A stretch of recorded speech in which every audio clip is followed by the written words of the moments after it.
लेंबू को भल भाव धोई नेबा। गोटे पात्र पानी नहीं पानी को फुटिया पर्यंत छाड़िबा। बर्तमान आम पानी फुटी आसला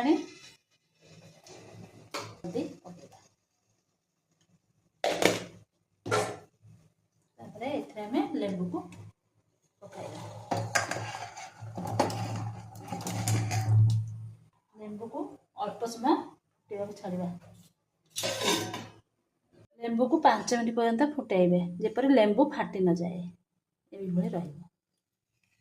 आमे गोटे जगह को छाणी नेबा।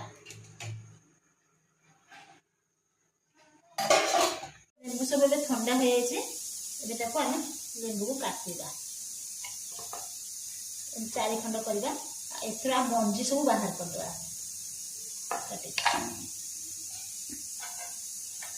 तो देखियो ताको गरम कर देबा।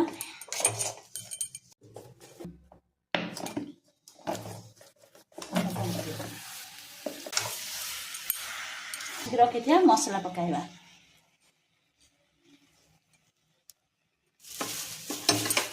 आउ देखाइनी गोल देखिए मुझे देखी थी सब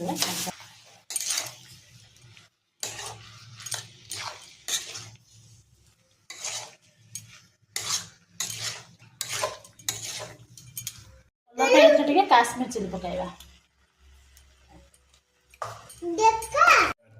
आचार ए ठंडा है डबा तेल ए ठंडा है देबा।